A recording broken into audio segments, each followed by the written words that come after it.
에베소서 2장 1절에서 10절까지의 말씀 한 목소리로 봉독하시겠습니다. 너희의 허물과 죄로 죽었던 너희를 살리셨도다. 그때 너희가 그 가운데서 행하여 이 세상 풍속을 좇고 공중의 권세 잡은 자를 따랐으니 곧 지금 불순종의 아들들 가운데서 역사하는 영이라. 저는 우리도 다 그 가운데서 우리 육체의 욕심을 따라 지내며 육체와 마음에 원하는 것을 하여 다른 이들과 같이 본질상 진노의 자녀였더니 긍휼에 풍성하신 하나님이 우리를 사랑하신 그 큰 사랑을 인하여 허물로 죽은 우리를 그리스도와 함께 살리셨고 너희가 은혜로 구원을 얻은 것이라. 또 함께 일으키사 그리스도 예수 안에서 함께 하늘에 앉히시니 이는 그리스도 예수 안에서 우리에게 자비하심으로써 그 은혜의 지극히 풍성함을 오는 여러 세대에 나타내려 하심이니라. 너희가 그 은혜를 인하여 믿음으로 말미암아 구원을 얻었나니 이것이 너희에게서 난 것이 아니요 하나님의 선물이라. 행위에서 난 것이 아니니 이는 누구든지 자랑치 못하게 함이니라. 우리는 그의 만드신 바라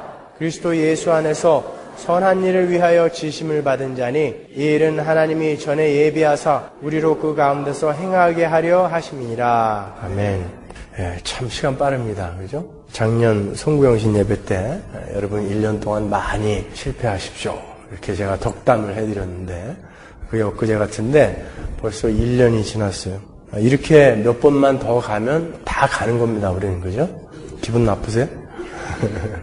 금방 가는 거예요, 우리는요. 그렇게 짧은 우리의 인생 기간 동안에 우리는 어떻게 살아야 하는가, 거기에 대해서 오늘 조금 살펴보도록 하겠습니다. 제가 지난번 수요 성경 공부 때 모든 인간은 누구나 마음속에 4가지 질문을 갖게 된다라고 말씀드렸죠. 첫 번째가 우주와 세상의 기원과 그 구조가 무엇인가에 대해서 사람들은 궁금해 한다고요.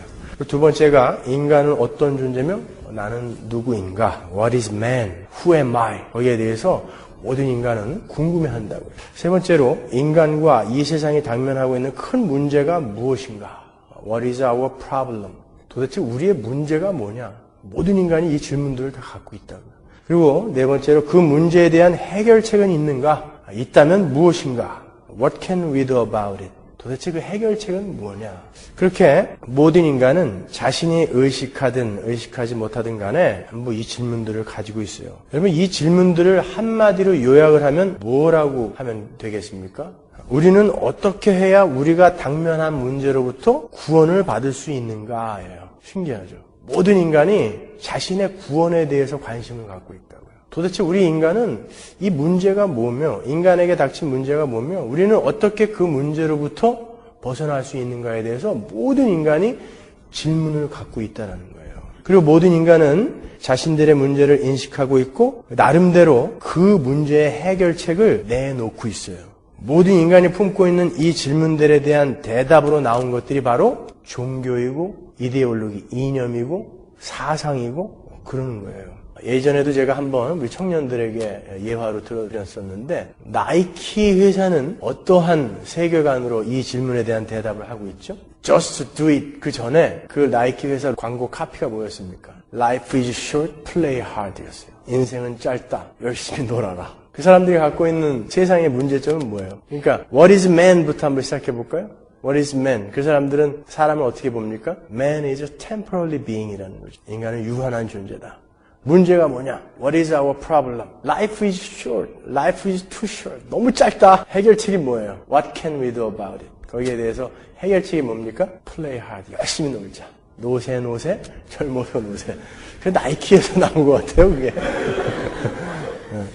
그건 말장난이고요. 그런 말장난 말고 우리 인간의 고등 종교와 시대를 풍미했던 이념과 사상 같은 걸 한번 조금 살펴보자 말이에요.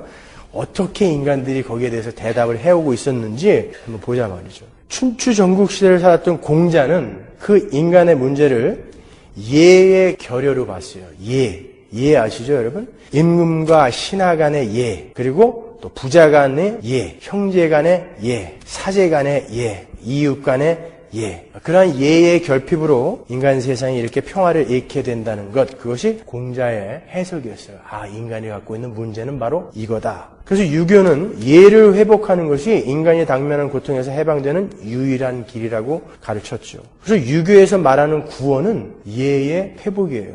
그래서 유교에서는 수기, 치인, 그러니까 자신의 도덕적 수양을 쌓는 것을 최고의 덕목으로 삼죠. 유교에서 인간에게 꼭 필요한 수양의 덕목으로 꼽는 것이 사덕오상이라고 해서 인의, 예지, 신을 이야기하고 있다고요.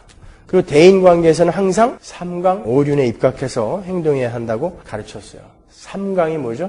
국사 시간에 배웠죠, 옛날에.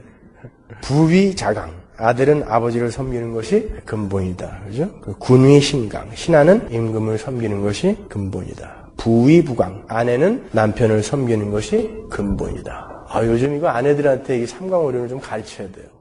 아내는 남편을 섬기는 것이 근본이다. 이게 부위부강이죠. 오륜은 뭐예요? 부자유친. 부모와 자식 간에는 친밀감이 있어야 된다. 군신유의. 임금과 신하의 관계에서는 신의가 있어야 된다는 것이죠.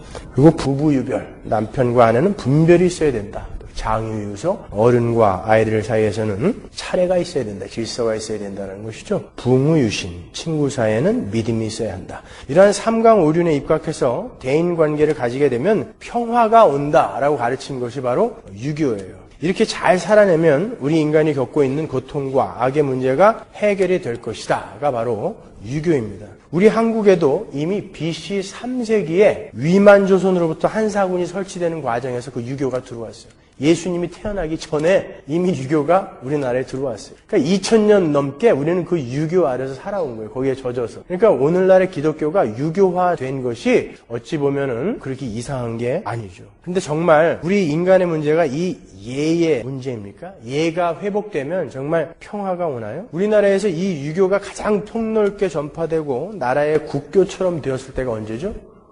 조선시대죠. 조선 왕조 500년을 한번 살펴보세요, 여러분. 조선 왕조 500년 동안에 우리 조상들은 가장 많은 내분을 겪었어요. 예가 회복되었다라고 겉으로는 예를 회복해야 한다라는 그 유교의 사상이 아주 그냥 보편적이고 충만하게 퍼져 있었던 그런 시기였는데 가장 내분이 많았어요. 그리고 그 공자의 가르침을 받들었던 중국의 왕조도 세계 어느 나라 못지않게 당파 싸움과 피비린내나는 쿠데타로 점철된 그런 나라죠. 그것으로는 문제가 풀리지 않아요. 유교의 구원과는 그런 면에서 틀린 거죠.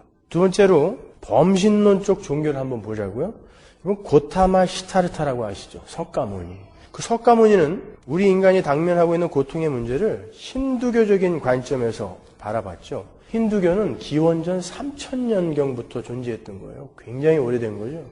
이 힌두교는 종교라기보다는 생활 양식이나 철학에 가까운 거예요. 이 힌두교는 창설자도 또 선지자도 교리 체계도 알려져 있지 않아요. 그냥 다산과 성장에 관심을 두고 사는 그런 타락한 인간들의 생활 양식이 종교화된 게 힌두교죠. 힌두교에서는 인간 세상에 나타나는 고통, 행복, 선과 악 이런 것들은 모두 우주의 중심에 존재하는 브라만이라는 그러한 진리의 투영, 프로젝션이라고 보는 거죠. 그 브라만 안에는 고통과 행복과 선과 악의 개념이 없어요. 그런데 그것이 인간 세상에 투영이 되면서 인간들이 그 현상들과 사건들을 고통으로, 행복으로, 선으로, 악으로 그냥 느끼는 것일 뿐이다라는 거예요. 그러니까 그 모든 것들은 다 허상이다라는 거죠. 그러니까 그러한 가짜 느낌에 속지 말고 그 모든 것들이 허상이라는 것을 깨닫고 브라만 안으로 자신을 일치시켜라. 그런 모라 일체의 사상, 그것이 힌두교의 가르침이에요. 무념무상. BC 600년경에 예수님이 태어나시기 600년 전에 그 힌두교의 개혁운동이 시작됐어요. 그래서 개혁 힌두교가 나왔죠. 그 하나가 마하비라라는 사람이 창시한 자이나교예요. 지금도 인도에 수천만 명이 그 자이나교를 믿고 있어요.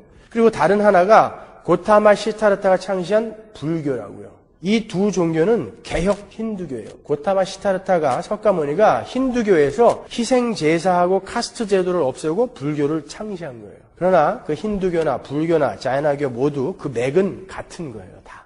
인간은 인간이 처한 고통의 문제에서 벗어나기 위해서 대오각성, 견성오도 이런 말 들어보셨죠? 내가 만물의 밑바닥을 보고 도를 깨달았다. 견성오도. 그 모든 것이 허상이다라는 것을 견성호도 깨달아야 한다라는 거예요. 여러분도 반야심경이라는 것을 한두 번 들어보셨을 거예요. 모두 마하반야, 바라밀다, 심경, 관자재보살, 색즉시공, 공즉시색. 제가 다 외우는데 시간 관계상 색즉시공, 공즉시색. 이 땅의 모든 현상은 다 헛거다, 공이다라는 거예요. 그걸 깨달으면 반야 바라밀, 지혜를 얻어서 열반에 이를 수 있다. 이것이 바로 불교의 가르침이죠. 힌두교나 불교에서 말하는 인간의 구원은 이렇게 모든 것이 허상이다라는 것을 깨닫는 거에서 이루어진다라고 하는 거예요. 그리고 또 한 가지 방법은 윤회와 환생을 통한 업보로도 구원해, 즉 불교용어로 열반에 이를 수 있다라고 한다고요. 업보라는 게 뭐예요? 카르마죠. 업보. 그러니까 전생의 업을 보상하는 거예요. 자꾸 환생하고 윤회하면서 자기가 지은 전생의 업을 보상하는 거죠. 계속. 그러면서 이 영혼이 점점 순화되어서 나중에는 열반에 이르게 되는 거예요. 그러나 그 중간에 대우각성을 하게 되면, 깨달음을 얻게 되면은 이 윤회의 사슬에서 빠지는 거예요. 그래가지고 극락왕생을 한다. 뭐 그렇게들 이야기를 합니다. 정말 우리 인간의 문제가 깨달음에 의해서 해결이 됩니까? 우리가 겪는 모든 악과 고통은 다 허상이다라는 것을 깨달으면, 그러면 인간은 구원을 받게 되는 것입니까? 범신론적인 종교들이 주장하는 것처럼? 글쎄요. 세 번째로 물질주의와 성공주의를 포함하고 있는 그런 자연주의를 한번 생각해 보자고요. 자연주의는 무엇을 자연주의라고 한다고 그랬어요, 제가? 수요일날? 초월적인 영역과 초월적인 존재를 인정하지 않고 모든 이 세상의 근본은 물질이다라고 주장하는 사람들이 자연주의자다 그랬죠. 이 눈에 보이는 물질은 영원 전부터 어떠한 모형으로든 존재했다라는 거예요. 그리고 그 물질과 역사는 점점 더 발전하고 진화해서 마침내 지상의 낙원, 유토피아가 이루어질 것이다 라고 기대하는 것이 자연주의죠. 거기에 어떤 초월적인 존재가 개입해서 도움을 준다거나 초월적인 존재가 역사를 운행한다거나 하는 것을 어리석은 자들의 맹신이라고 비웃는 사람들이 바로 자연주의자들이죠. 그 자연주의가 본 인간의 문제가 뭐예요? 인간은 아직 충분히 교육받지 못했고 충분히 발전하지 못했기 때문에 아직 평화를 못 누린다는 거예요. 그러니까 더 많이 교육하고 더 많이 훈련시키고 더 많이 노력하면 분명 유토피아는 온다. 이것이 자연주의죠. 인간이 당면한 고통의 문제는 인간의 힘으로 해결할 수 있다는 거예요. 그 자연주의 시대정신의 정점에 있는 아주 중요한 이데올로기가 뭔지 아세요? 공산주의예요. 그것이 19세기 중반에 독일의 칼 막스에 의해서 주창이 되었던 이데올로기죠. 여러분, 공산주의가 뭔지 아세요? 언뜻 생각하기에 공산주의는 물질주의와는 아주 반대되는 이념인 것처럼 보이지만, 공산주의야말로 이 물질주의, 자연주의의 정점에 있는 이데올로기인 거예요. 칼 막스는 유대인입니다, 여러분. 그리고 기독교인이에요. 독실한 국교회 목사님의 가정에서 태어난 사람이에요. 그의 할아버지가 독일의 국교회인 루터교 교회 목사님이었어요. 아버지도 독실한 그리스도인이었고, 칼 막스도 신학을 전공한 사람이에요. 그래서 그가 신학교 학생 때 요한복음 15장에 포도나무 비유에 관한 그 논문을 썼는데, 그 논문은 지금도 굉장히 유명한 그런 논문이에요. 그는 천재적인 철학자였고 또 사회학자였죠. 헤겔하고 루드비히 포იერ바하에게 가장 큰 영향을 받은 사람이에요. 그래서 대학 때는 청년 헤겔 학파들의 모임인 박사클럽에서 아주 열심히 활동을 했죠.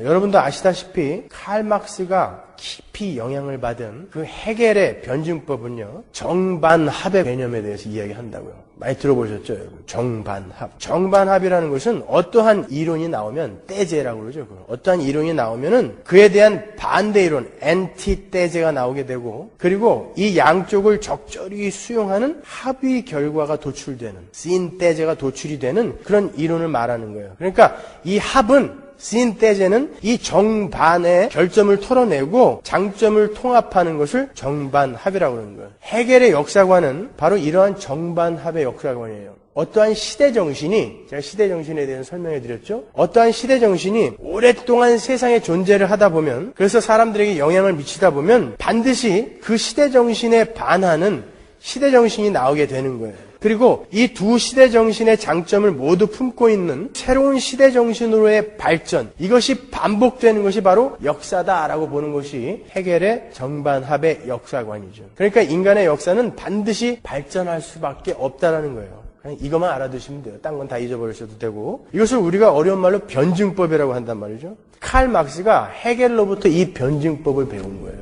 이 스승을 잘못 만난 거예요. 그 똑똑한 사람이. 그리고 또 한 명의 스승이 루드비 포იერ바하죠. 이 루드비 포იერ바하는 유물론자였어요. 칼 막스가 이 포იერ바하한테 그 유물론을 배웠어요. 포იერ바하는요, 인간의 존재를 인간이 먹는 것으로 정의했던 사람이에요. 그가 남긴 유명한 말이 있죠. Human is what he eats. 인간은 그가 먹는 것이다. 여러분 웃으시지만 여러분도 일상생활 속에서 그런 말 많이 쓰세요. 사람들 오랜만에 만나면 여러분 뭐라 그러세요? 야, 언제 밥이나 한번 먹자. 그죠? 어른들 만나면 식사하셨어요? 그렇게 물어보시죠. 그리고 뭐 자기의 경제적인 어떤 상황 같은 거를 이야기할 때도 그냥 먹고 살만 합니다. 뭐 이렇게 이야기하잖아요. 모든 인간은 그렇게 자기가 먹는 것에 관심을 갖고 있다고요. 그 말 잘 쓰는 사람 있죠? 언제 한번 밥 먹자. 저기 있잖아요. 최경호. 뻘건 옷 입고 있는데. 누가 칼막스 공부 안 했다고 그럴까봐 말이죠. 꼭 이 포엘바의 그 이야기를 하고 있어요. 언제 한번 밥 먹자. 포엘바도 인간에게 가장 중요한 것이 물질, 먹는 것이라고 본 거예요. 아주 극단적인 물질주의자였어요. 타락한 인간은 이렇게 전부 먹는 것, 자기 배에만 관심을 가지고 있는데 포엘바도 인간에게 가장 중요한 것이 물질, 먹는 것이라고 본 거예요. 그리고 포엘바하는 종교를 정의하기를 종교는 한계 상황에 봉착한 인간이 그 한계 상황을 극복하기 위해 인위적으로 만들어낸 것이다. 이렇게 정의를 내렸다고요. 극단적인 그 물질주의자였던 포엘바하는 생각하기를 한계 상황에 봉착한 인간이 그 문제를 풀기 위해서는 많은 물질을 생산해내야 되는데 종교에 심취한 인간들은 자기들이 열심히 노력해서 많은 물질을 창출함으로 그 한계 상황을 극복하려고 하지 않고 전부 신한테 매달려가지고 자기들이 할 일을 게을리한다라고 생각했다고요. 그래서 그는 종교는 민중의 악이다.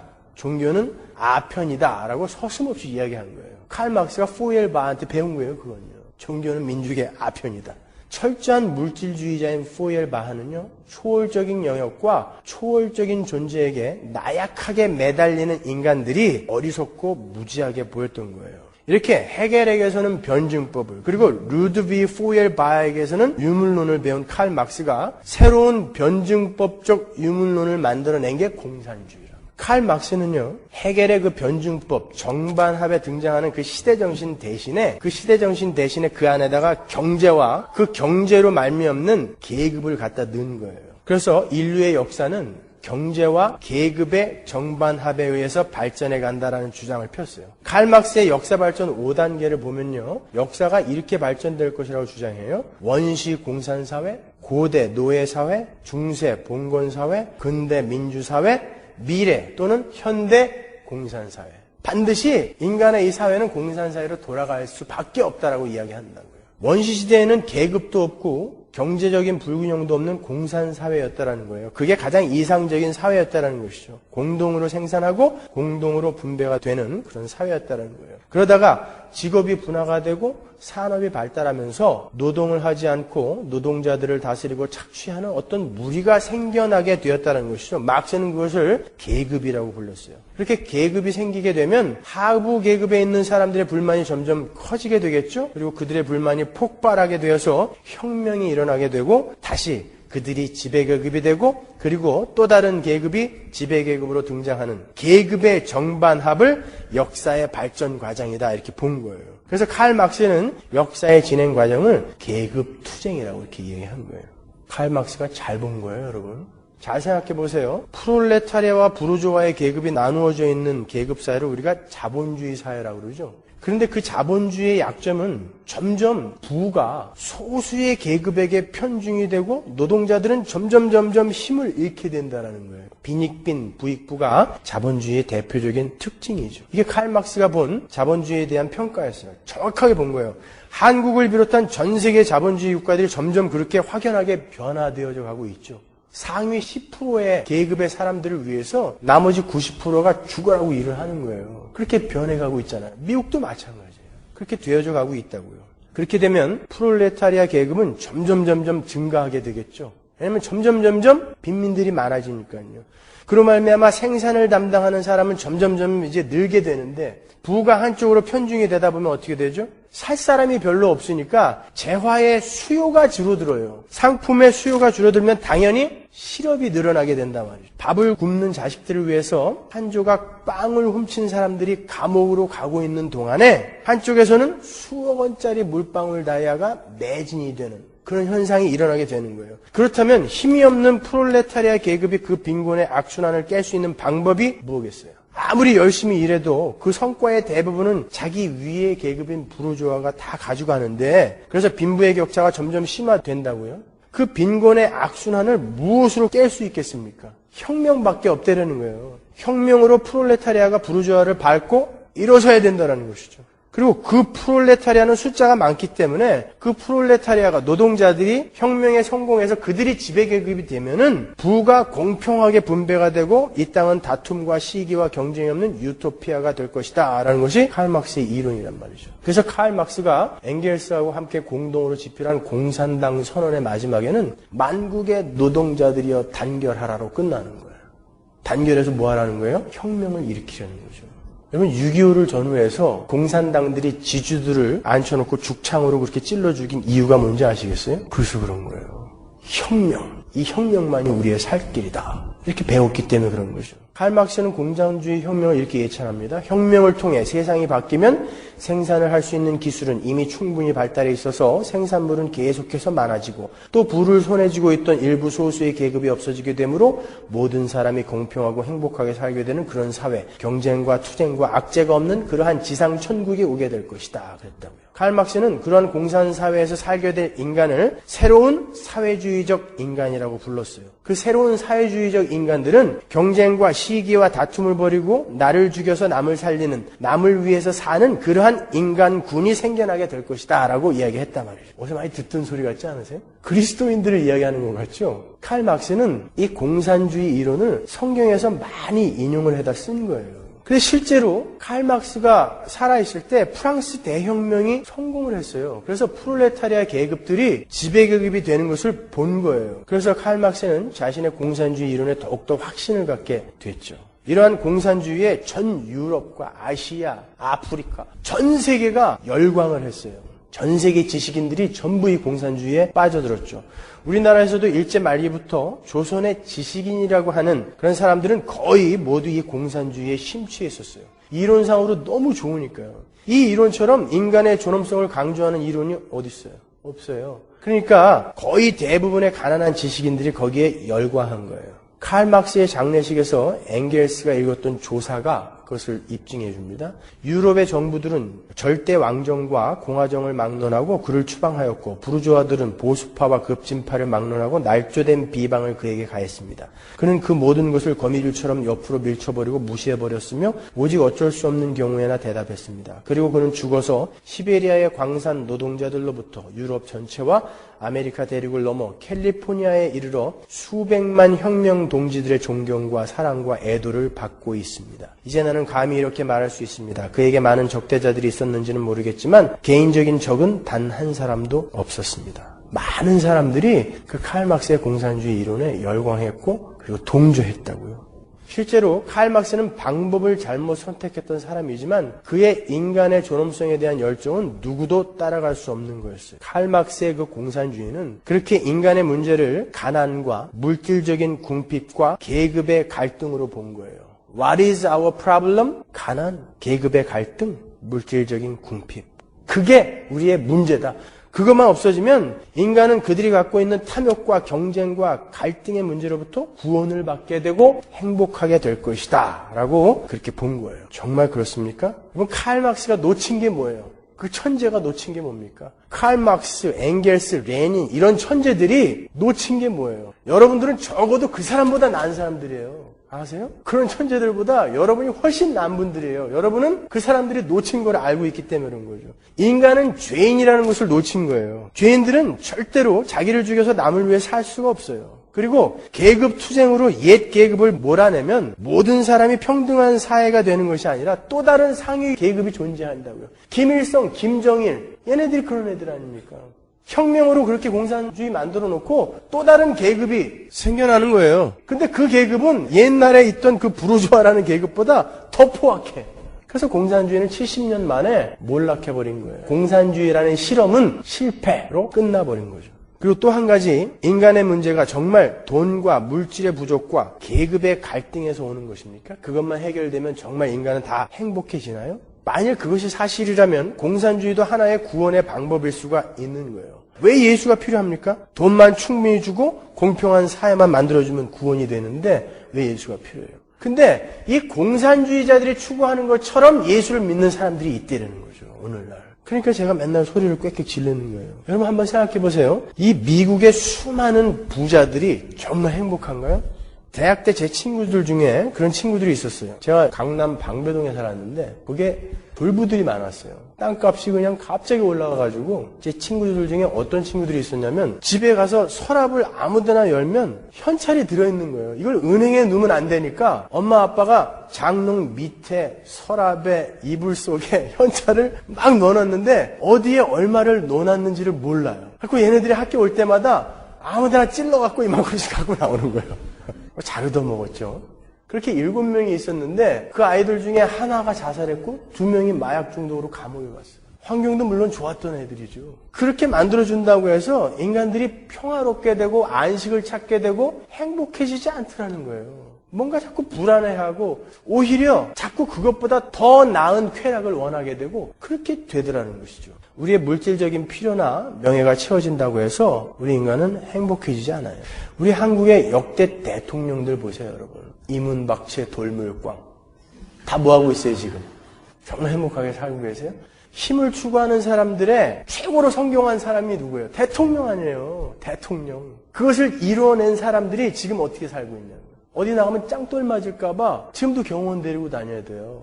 세상 사람들의 눈이 무서워갖고 뭐 사고 싶어도 마음대로 못 사요. 백담사나 가 있고 말이죠. 칼국수 먹고 싶어도 집에서만 먹어야 돼요. 그 아들들은 뭐 하고 있습니까?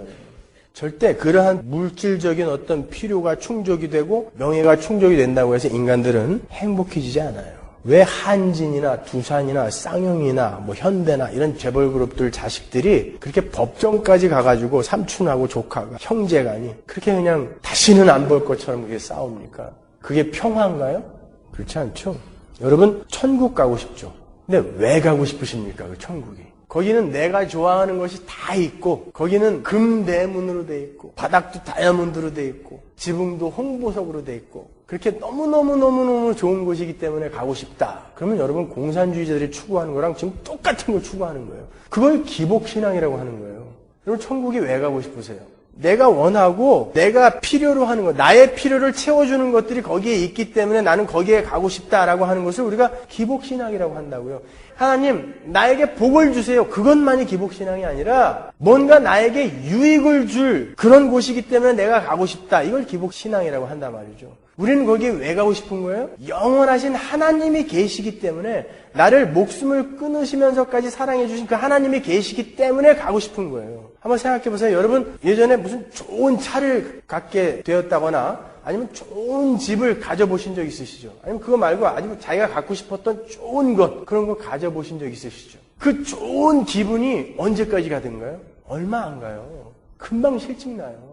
만약에 천국이 그렇게 그냥 우리가 좋은 것으로만 채워져 있는 곳이라면 우리는 거기도 금방 실증이 날 거예요. 금방 실증이 날 곳을 우리가 영원하다라고 이야기합니까? 그것은 영원한 곳이라면서요. 그렇게 이야기하지 않는다고요. 천국이라는 곳은 그렇게 우리가 좋아하고 우리가 원하는 것들을 다 채워주는 그런 곳이 아니에요. 우리는 거기서 노동을 해야 할지도 모르고요. 거기서 우리는 많은 일을 해야 돼요. 하나님을 찬양해야죠. 예배해야죠. 하나님의 그 창조의 행위에 우리도 동참해야죠. 그러니까 우리의 일이라는 거, 직업이라는 게 그런 거거든요. 우리 인간은 이 영적인 존재이기 때문에 그리고 하나님의 형상으로 만들어 놓으셨기 때문에 하나님은 무슨 하나님이에요?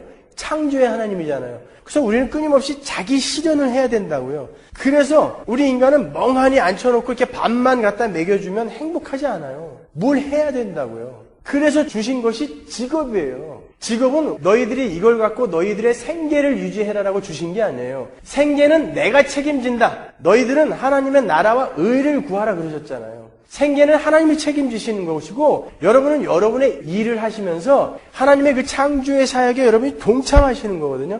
천국에서도 우리는 그런 일을 하게 될 거란 말이죠. 그런데 막연하게 그냥 구름 위에 올라가고 석탄, 백탄 이러면서 영원히 살 거라고 그렇게 생각하는 분들이 있다고요. 그거는 금방 실증난다고요. 이렇게 공산주의자들은 그들의 구원관은 물질적인 거예요. 그런데 기독교인이라고 하는 사람들도 그런 물질적인 구원관에 빠져있는 사람들이 많다라는 거예요. 과학 문명주의는 어떻습니까? 그들은 인간의 문제를 풀 수 있는 길은 과학 문명의 발달뿐이다 라고 믿는 사람들이에요. 과학 문명이 더욱더 발달해서 더 많은 재화의 생산이 일어나게 되고 인간의 질병이 극복이 되면 인간이 싸울 이유가 없다. 그러니까 그때가 되면 인간은 그 고통의 굴레에서 해방될 것이다 라고 믿는 거죠. 그러면 그리스도인인 우리의 구원과는 어떤 것입니까? What is our problem? 우리의 문제가 뭐예요? 우리는 어디로부터 구원받아야 되는 거죠? 왜 구원이 필요한 거예요, 우리는 죄인이기 때문에 그런 거죠. 우리는 죄로 말미암아 타락을 하게 돼서 하나님과의 관계가 단절이 된 거예요. 그게 우리의 문제죠. 우리 인간은 영적인 것과 육적인 것이 컴바인 되어서 지어진 존재예요. 그래서 육적인 것도 먹어야 되지만 그런 영적인 것이 끊임없이 공급이 되어줘야 되는 자들이라고요. 근데 이게 단절이 된 거예요. 이게 회복이 되는 게 우리의 구원관이에요. 이게 끊어진 게 우리의 문제이고 이걸 회복하는 게 우리의 구원관이란 말이에요. What can we do about it? 우리는 아무것도 할 수 없는데 하나님이 그것을 이어주신 거예요. 예수 그리스도를 이 땅에 보내심으로 말미암아. 그게 기독교가 제시하는 인간이 당면한 문제의 유일한 해결책인 것이죠. 그러니까 우리는 예의 회복을 목표로 삼고 사는 사람들도 아니고 인간의 모든 고통은 허상이며 가짜다라는 그런 것을 깨닫는 것을 목표로 삼고 사는 사람들도 아니에요. 그리고 풍족한 물질을 목표로 삼고 사는 사람들도 아니에요. 그럼 우리는 무엇을 목표로 사는 사람들입니까? 하나님과 화해한 자로 영원히 그분과 함께 살게 되는 초월적인 저 하나님 나라를 목표로 삼고 사는 사람들이요. 우리가 힘과 물질을 목표로 삼고 사는 한 절대 우리에게 안식과 평안은 주어지지 않아요. 우리가 살펴본 것처럼 세상의 종교와 시대정신과 이데올로기가 힘과 권력과 자기 자랑을 쫓아서 사는 것이라면 우리는 그와 정반대의 시대정신으로 살아야 하는 사람들인 거예요. 오늘 본문 말씀처럼 우리는 죄와 허물로 죽었던 자들인데 하나님의 은혜로 살아난 자들이에요. 그래서 우리는 그 신분에 맞는 행함을 연습하며 저 초월적 영역의 하나님 나라를 소망하며 이 땅을 살아가야 하는 사람들이에요. 여기에서 그 땅을 살 수 있는 인품과 인격을 배우고 가는 거죠, 우리는요. 예전에는 대구, 경북, 소위 TK가 힘을 쓰던 시절이 있었죠. 그때는 TV 연속극에도 호남 사투리가 나오면 안 되었던 그런 시절이 있었어요. 그래서 그때는 호남 사람들이 마음대로 고향을 밝히는 것도 힘들 정도로 지연이 힘을 썼던 그런 때였죠. 근데 세상이 바뀌었어요. 정권이 바뀐 뒤에는 호남 사람들이 힘을 쓰는 시대가 됐어요. 제가 미국에 오기 전에 국민회의라는 정당에서 잠깐 일을 했는데 그 청년특위라는 곳에서 일을 했어요. 그 청년특위에 부산 출신 친구가 하나 있었어요. 대전에서 이기고 청와대로 들어간 그런 친구인데 그때 저희들을 돌봐주던 분이 당의 실세였어요. 근데 그분이 고향이 목표예요. 첫 번 회의를 하는데 우리가 7명이 이렇게 쭉 앉아있는데 고향을 물어보더라고요. 저한테 물어봐서 전 평택입니다. 당당하게. 걔는 고향이 부산인데 자네는 고향이 어딘가? 그랬더니 목포 옆인데요? 그러는 거예요. 아니 부산인데 내가 뻔히 아는데 저놈이 왜 목포 옆이라고. 그러니까 목포 옆 어디야? 나도 목포인데? 그러는 거예요 그분이. 그러니까 그러십니까? 갑자기 말도 전라도 말을 쓰면서 목포 옆 어디냐니까 목포에서 배 타고 3시간 가면 된다는 거예요. 그러니까 거기가 어디냐고 그랬더니 나중에 조그맣게 부산인데. 왜 그러죠? 어떻게 해서든지 그 힘에게 줄을 대고 싶은 거예요. 그러니까 부산 사람이 고향이 어디냐고 그러니까 목포 옆이라고 그러는 거예요. 그 삶에 평안이 있어요? 얼마나 코미디 같아요. 얼마나 우습습니까, 여러분? 거기에 무슨 안식이 있어요? 힘을 쫓는 사람들이 그렇게 산다고요. 정치인들 보세요. 무슨 정치 철학이 있어요. 소신이 있어요. 그냥 힘 있는 곳에 자기가 가서 유익을 얻을 수 있는 곳에 그냥 철 따라 가서 붙는 거죠. 근데 그 사람들만 그런가요? 우리도 마찬가지예요. 힘을 추구하는 삶은 그렇게 피곤한 거예요. 고단한 거예요. 우리는 어떤 삶을 살아야 합니까, 여러분? 우리는 무엇을 하면서 살아야 합니까? 우리는 내생을 준비하면서 살아야 한다는데, 그러니까 무엇을 하면서 살아야 돼요, 구체적으로? 디모데전서 4장 6절로 가보세요. 내가 이것으로 형제를 깨우치면 그리스도 예수의 선한 일꾼이 되어 믿음의 말씀과 내가 좇은 선한 교훈으로 양육을 받으리라. 망령되고 허탄한 신화를 버리고 오직 경건에 이르기를 연습하라. 육체의 연습은 약간의 유익이 있으나 경건은 범사에 유익하니 금생과 내생의 약속이 있느니라. 뭐 하라고요? 내생의 그 약속을 바라보며 경건을 연습해라. 그거 연습하고 그거 하고 가는 거예요. 우리는요, 이 땅에서.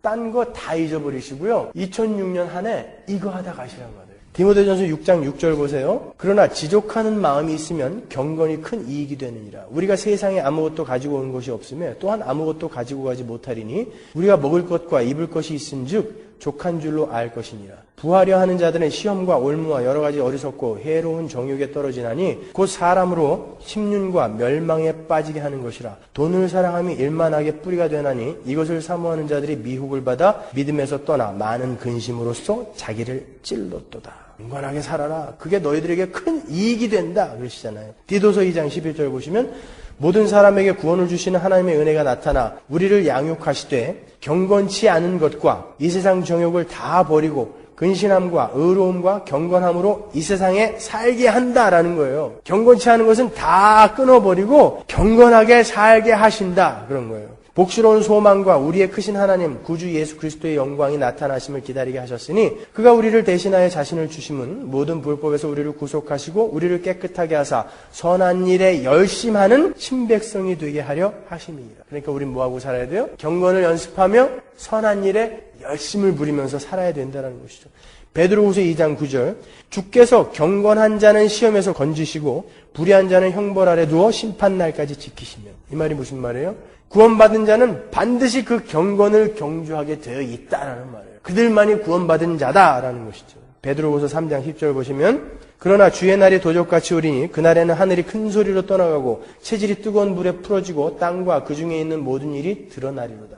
이 모든 것이 이렇게 풀어지리니 너희가 어떠한 사람이 되어야 마땅하뇨? 거룩한 행실과 경건함으로 하나님의 날이 임하기를 바라보고 간절히 사모하라. 그날에 하늘이 불에 타서 풀어지고 체질이 뜨거운 불에 녹아지려니와 우리는 그의 약속대로 의에 거하는 바 새하늘과 새 땅을 바라보도다. 우리는 하나님의 약속하신 새하늘과 새 땅을 바라보며 하루하루 경건을 연습하며 살아가야 하는 거예요. 여기서 경건이라고 번역이 된 유세베이아는 거룩이라는 말이에요. 거룩. 거룩을 연습하라는 거예요. 거룩을 훈련하라는 거예요. 우리는 세상 사람들처럼 힘을 쫓고 명예와 권력을 쫓아서 그것으로 나의 만족을 삼는 사람들이 아니라 거룩함을 연습하고 훈련하며 새 나라를 준비하며 살아야 하는 사람들인 거예요. 거기에 진정한 평화와 안식이 있다는 것을 맛보고 또 세상에 보여주며 살아야 하는 사람들인 것이죠. 아, 하나님이 진정한 나의 만족이구나. 이것을 우리가 스스로 맛보고 또 세상 사람들에게도 보여주는 삶을 살아야 되는 거예요. 우리는 2006년 한 해 동안 그 경주를 하자는 것이 다른 거 엉뚱한 거 하지 말고요. 여러분 작금의 교회가 어떻습니까? 신앙생활마저도 자기의 이익을 위해서 해요. 신앙생활마저도 자기의 힘을 과시하기 위해서 하는 그런 시대가 되어버렸다는 것이죠. 남들에게 나를 자랑하고 싶고 인정받고 싶은 마음에 신앙생활을 한다면 그것은 자연주의자들이나 성공주의자, 물질주의자, 공산주의자들과 조금도 다름없는 생활이라고요. 디모데전서 6장 5절 보세요. 마음이 부패하여지고 진리를 잃어버려 경건을 이익의 재료로 생각하는 자들의 다툼이 일어나는. 경건도, 이 거룩도 이익의 재료로 내가 경건하고 거룩하게 살긴 사는데 그것을 이익의 재료, 나의 힘을 과시하고 나의 자랑을 위해서 하는 가짜들이 있다라는 거예요. 쇼하는 사람들이 분명히 있다라는 것이죠. 그들은 진리를 잃어버린 사람들이다. 가짜다 그럼. 이러한 시대 속에서 우리는 진짜 그 거룩과 경건을 그 복음에 근거한 성경에 근거한 거룩과 경건을 열심히 한 해 동안 경주해 보자라는 거예요. 여러분 이제 2006년 새해가 밝아옵니다. 하나님께서 왜 이렇게 새 달, 새해, 새 시간을 나누어 주셨을까요? 어차피 이 날이 저날보다 나은 것이 없고 다 같은 날인데 왜 이렇게 금을 그어 주십니까? 우리에게 자꾸 새롭게 시작할 수 있는 기회를 주시는 거예요. 우리가 어떤 도화지에다 그림을 그리다 망치면은 더 이상 하기 싫잖아요. 꾸겨버리고 새 거 딱 주면 거기다가 새롭게 할 마음이 생기지 않아요? 그렇기 때문에 새해를 이렇게 나눠주시는 거예요. 5분 뒤가 되면 뭐가 달라져요? 지구의 온도가 5도가 올라갑니까? 뭐가 달라져요? 다 똑같아요. 근데 왜 새해로 이렇게 나눠줍니까? 자꾸 시작하라는 거예요. 실패했니? 시작해라. 제가 작년에 2005년 송구영신 예배 때 하나님이 주시는 새 도화지에 대해서 제가 말씀을 드렸어요. 여러분 이 새 도화지에 2005년 한 해 동안 열심히 멋진 그림을 그리십시오. 그 도화지들을 지금 다 꺼내보세요. 마음속에. 어떤 그림을 그리셨어요? 거기다가? 거의 대부분 망쳤죠. 왜냐면 제가 망쳤어요. 막 구겨버리고 싶어요, 지금. 그럴 거예요. 다 구겨버리고 새 도화지로 새로 시작하자는 거예요. 2005년 동안 괴로웠던 거, 슬펐던 거, 고통스러웠던 거, 죄에 졌던 거, 하나님을 실망시켜드렸던 거 다 갖다 버렸어요. 꾸겨버리세요. 하나님은 전혀 카운트 안 하세요, 그거. 괜히 우리가 걱정하는 거예요. 다 꾸겨버리시고 2006년 새로운 도화지에다가 그림을 그리자고요. 어떤 그림이요? 네, 마지막으로 우리 유다서를 다 읽고 마치도록 하겠습니다. 이 그림을 그리시면 되는 거예요. 유다서 1장 1절에서 25절까지 읽겠습니다. 유다서는 한 장밖에 없어요. 그러니까 유다서를 다 읽는 거예요, 오늘. 유다서 1장 1절에서 25절까지 읽고 마치도록 하죠. 예수 그리스도의 종이요 야고보의 동생인 나 유다는 부르심을 받은 사람들 곧 하나님 아버지께서 사랑하시고 예수 그리스도께서 지켜주시는 이들에게 이 편지를 씁니다. 자비와 평화와 사랑이 여러분에게 가득하기를 빕니다.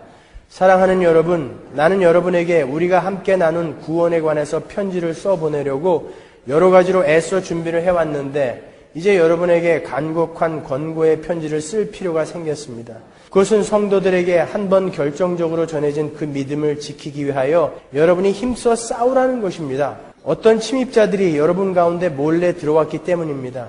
그들은 옛날부터 정죄를 받기로 미리 기록된 자들입니다. 그들은 경건하지 못한 자들로서 우리 하나님의 은혜를 남용해서 방종한 생활을 하고 오직 한 분이신 통치자요 우리의 주님이신 예수 그리스도를 부인하는 자들입니다. 여러분이 이미 다 알겠지만 내가 다시 여러분의 기억을 일깨워드리려는 것은 이것입니다. 주께서는 백성을 애굽에서 한번 결정적으로 구원해내시고서 그 다음에 믿지 않는 자들을 멸하셨습니다.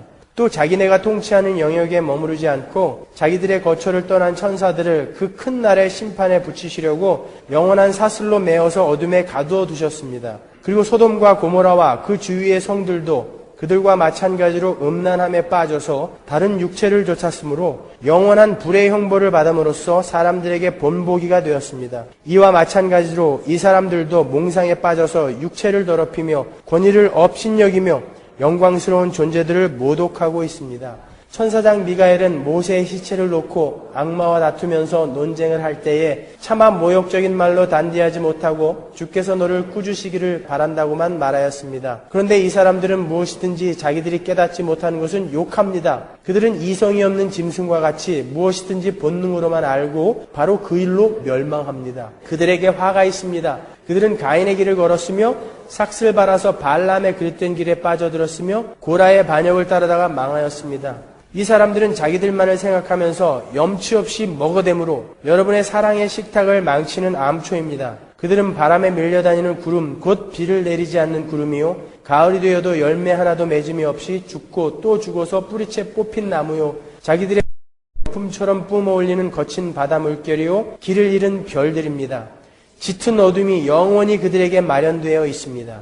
이런 사람들을 두고 아담의 7대손 에녹은 이렇게 예언하였습니다. 보아라, 주께서 수만 명이나 되는 거룩한 천사들을 거느리고 오셨으니 이것은 모든 사람을 심판하시고 모든 불경건한 자들이 저지른 온갖 불경건한 행실과 또 불경건한 죄인들이 주님을 거슬러 말한 모든 거친 말을 들추어내서 그들을 정죄하시려고 하는 것이다. 이들은 불만에 쌓여서 불평을 늘어놓는 사람들이요 자기들의 욕심대로 사는 사람들입니다. 그들은 입으로 허풍을 떨다가도 이익을 챙기기 위해서는 남에게 아첨을 합니다. 사랑하는 여러분, 여러분은 우리 주 예수 그리스도의 사도들이 예고한 그 말을 기억하십시오. 그들은 여러분에게 말하기를 마지막 때에는 여러분을 조롱하는 자들이 나타나서 자기들의 경건하지 못한 욕종을 따라 살 것입니다 하셨습니다. 이 사람들은 분열을 일으키는 자들이며 성령을 받지 않고 본능대로 사는 자들입니다. 그러나 사랑하는 여러분, 여러분은 가장 거룩한 여러분의 믿음을 토로 삼아서 스스로를 세우고 성령으로 기도하십시오. 하나님의 사랑 안에 머무르면서 스스로를 지키고 영원한 생명에 이르게 하는 우리 주 예수 그리스도의 자비를 기다리십시오. 의심을 품는 사람들을 동정해주고 불구덩이에 빠진 사람들을 끌어내어 구원해 주십시오. 또 본능적인 욕종에 빠진 사람들에 대해서는 욕종으로 더럽혀진 그들의 속옷까지도 미워하되 그들에게는 조심스럽게 자비를 베푸십시오. 여러분을 넘어지지 않게 지켜주시고 흠이 없는 사람으로 자기의 영광 앞에 기쁘게 나서게 하실 능력을 가지신 분, 곧 우리의 구주이시고 오직 한 분이신 하나님께 영광과 위엄과 주권과 권세가 우리 주 예수 그리스도로 말미암아 영원전에서부터 이제와 영원까지 있기를 빕니다. 아멘. 이러한 그림을 한 해 동안 그리세요. 기도하겠습니다.